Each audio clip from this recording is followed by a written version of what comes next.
The Struggling Artist Record Club is a vinyl record subscription service where I hunt and curate the best punk and punk-adjacent music out there and mail their record to your door each and every month. Imagine finding your new favorite band from across the country without ever having to leave the house. It doesn't get much better than that. The excitement of discovering new music just got that much easier. As a member of the Struggling Artist Record Club, you are going to receive some of the best music you've ever heard from bands you may never even heard of. Whether you've been collecting records for years or just starting out, the Struggling Artist Record Club is designed specifically for you. And right now, all new members get a Struggling Artist Record Club exclusive along with the monthly selection. So head to StrugglingArtistRecordClub.com, pick a membership, and start building that collection today. Hey, this is Rev from the Drowns, and if you still believe in rock and roll, then keep the dial set here at the Struggling Artist Podcast. You're listening to the Struggling Artist Podcast. People need to be entertained. They need the distraction. With your host, Trev Allen. I wish to God that somebody would do something to block out the voices in my head for 5 minutes.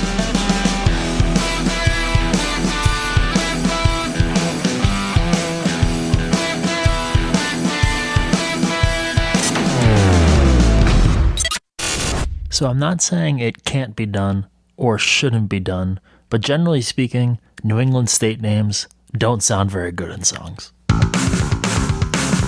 it. Listen.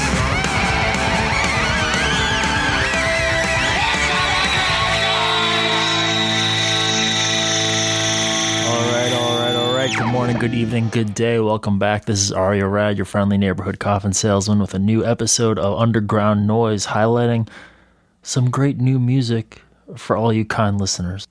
And it's funny because I was thinking about how I do this segment every month because I had a very weird dystopian experience recently where I had a job interview, online job interview, except instead of interviewing with a person, they gave you questions and then you had to record yourself on video providing the answers. And I suppose maybe actors or people in other professions are used to this, but it really fucking drove me up the wall.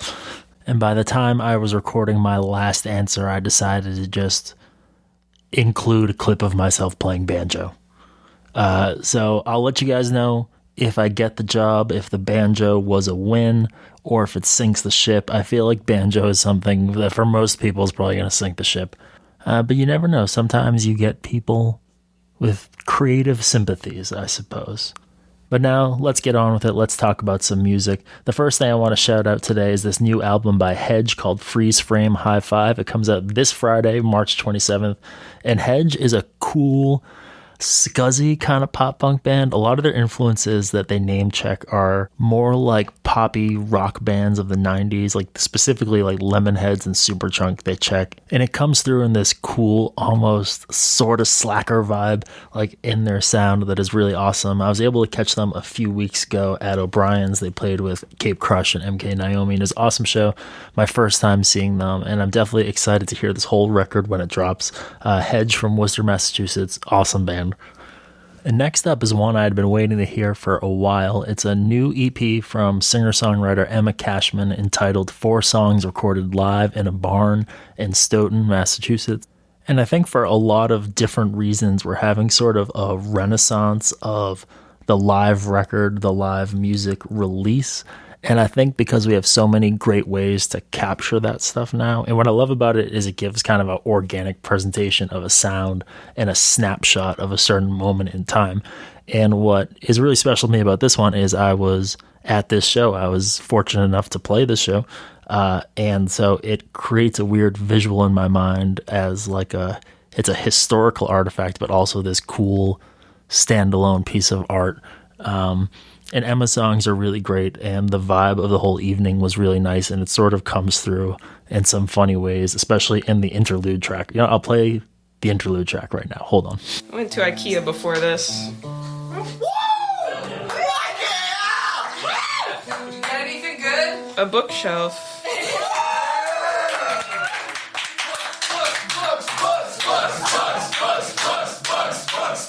Books. Call call me a worm the way I'm in this book right now, dude. Okay. Hi. And I feel like this has been sort of a regular conversation in the age of like artificially generated music, is that we're always looking for like the human quality in a piece of music, in a band, in a musician, in a recording. And so I think live recordings now more than ever sort of like have a even more special place than they did before. And this is an especially great one. It's not too hi-fi, it's not too lo-fi, it's what I'd like to call appropriate-fi. So yeah, someone please release this on tape for me, but other than that, definitely go check it out, find it on Bandcamp, it's awesome. And speaking of human, we have a new double single from New Hampshire's own Lesser Devils, fronted by wonderful human and all-around nice person, Jeff Rowe. And this is great melodic punk-infused rock, I guess. But what I love about it is the production by Ezra Cohen gives it a sort of garagey feel, not in like a sloppy way, but there's a warmth in the recordings. But Jeff's songs and this whole band, they're so great. Like the hooks are airtight and kind of lyrically speaking, it's super strong. So let me just play a little bit of this song. It's called Hit the One in the Middle.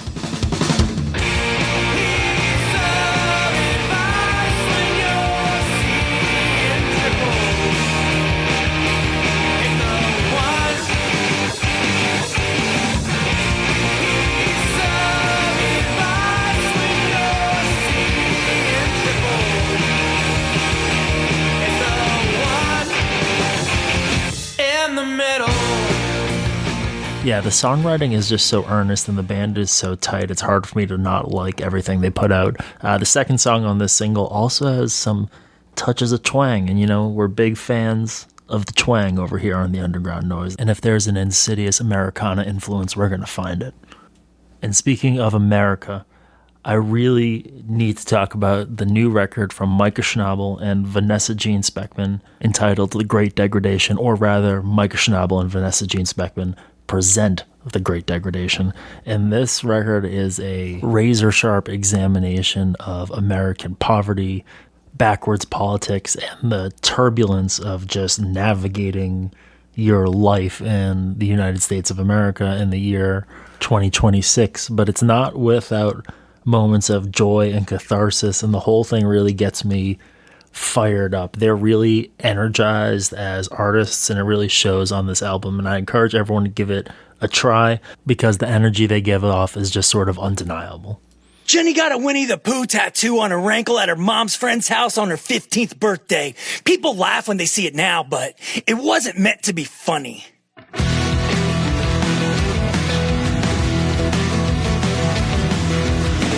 in cursive was a class signifier, so when poor people learned to use it, it was deemed obsolete. And all right, yeah, I won't spoil too much more of one of the great American rock records of 2026. Just know they're going to be out there on tour all through this spring and summer, and seeing is believing. So if you get a chance to see Micah and Vanessa, do it. And next up, I want to shout out this new record by Mollusk called Cursebreaker. So Mollusk are a two-piece kind of sludgy doom band from Boston, Massachusetts, and they're really fucking badass. And this new record really hit for me because it has all the kind of thick, fuzzy grossness that I want, but they keep it up-tempo and moving and just fucking fun and exciting to listen to. So really wonderful record. Definitely check it out. And while we're talking heavy, I want to shout out the new 2-song single from Boston's Mistress. So these 2 songs are really cool and really quite different. The first song is plodding and fuzzy, but has this really big melody that kind of punches through and carries throughout the song, and it's really awesome. And then the second song is sort of like a really up-tempo rocker, almost sort of like touching into like goth rock territory.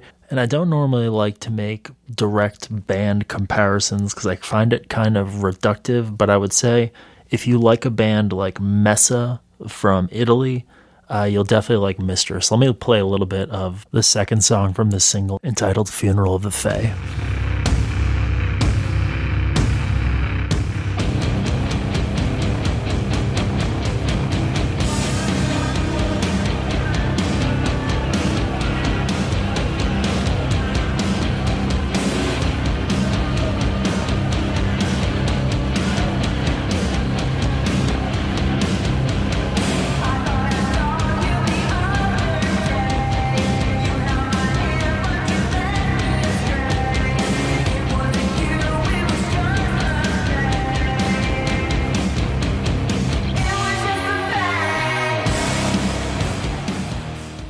Jesus, those guitars, really fucking good. Really well produced guitar sounding band. Awesome. I can't wait to hear more from them. I really love these tracks. And speaking of guitar and intense nail-biting electric guitar playing, there's a new song out from Miracle Blood called Blazing Entrails. This was an unreleased track off their last LP called Hello Hell.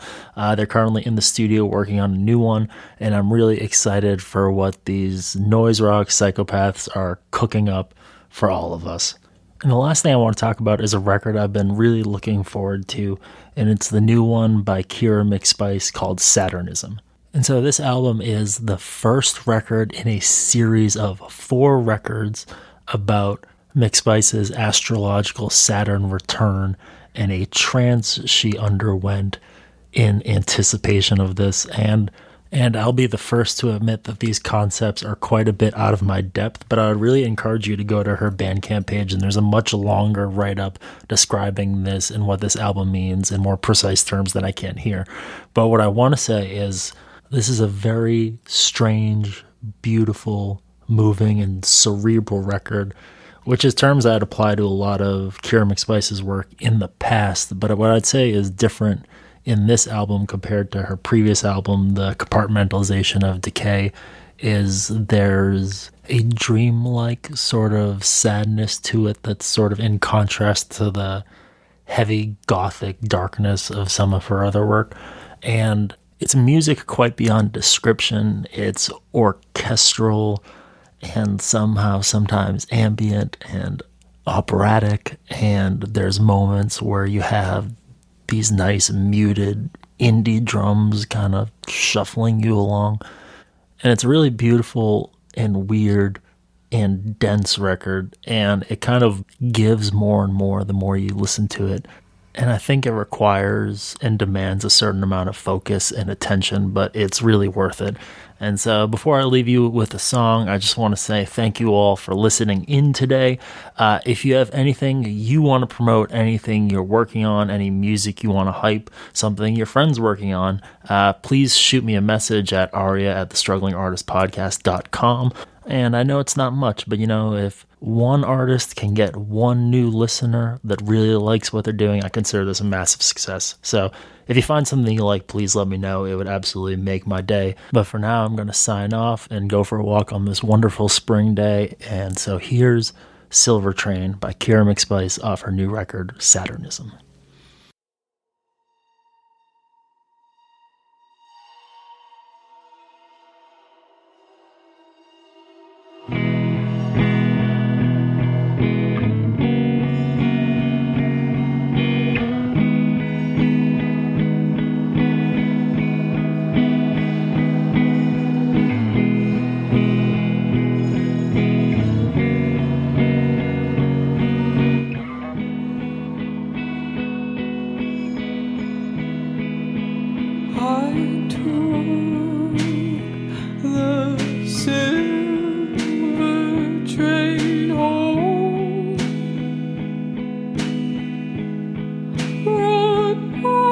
Call